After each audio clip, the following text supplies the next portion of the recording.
Hello, John the Man, Howth Walking Tours with another story of Howth Harbour.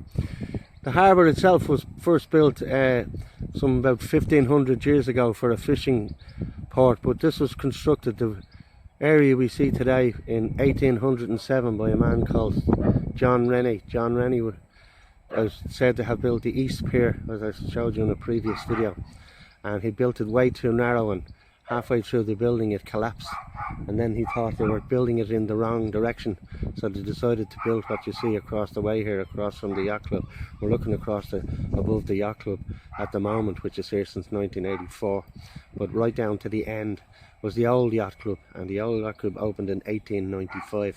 But the pier itself was built in 1807, and on the western side, as you can see, all the three red boats that are over there in the distance, all of them are what they call the fishing fleet of Howth, and the fishing fleet of Howth is on the west pier. And then of course the sailing fleet of Howth, from a sporting point of view, is on the east side of the harbour, and in the middle we see the wonderful yacht club that exists in Howth. I believe this probably has more members than any other yacht club around Ireland, but I can be corrected on that, but it's certainly a large number, and as I say, at least one of the biggest in the town. That's just a small story of the harbour of Howth, and I'd like to say thank you for listening once again. This is John the Man, Howth Walking Tours, signing off. Hello, John the Man, Howth Walking Tours with another small story. This is the story of the East Pier here in Howth, and the East Pier here in Howth is very famous for the landing of the boat, the Asgard, on the 26th of July 1914. This boat was captained by Robert Erskine Childers, accompanied by his wife Molly, that's Molly Osgood of Boston, Massachusetts, and her friend Mary Spring Rice.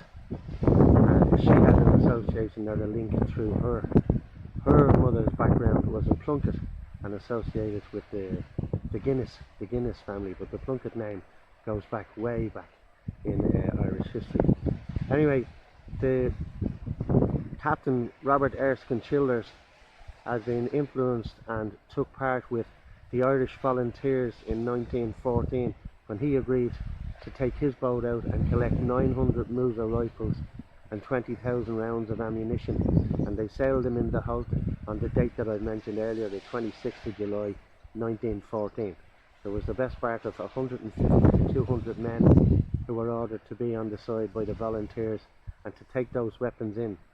This was in fear that at that time there may have been a civil war about to take place, as the Protestants of Northern Ireland had armed themselves sometime around 1913, fearing that the people of the south, the Catholics, were going to enforce a papal rule upon the north. However, lots happened following that date that, you know, are another story and for another day.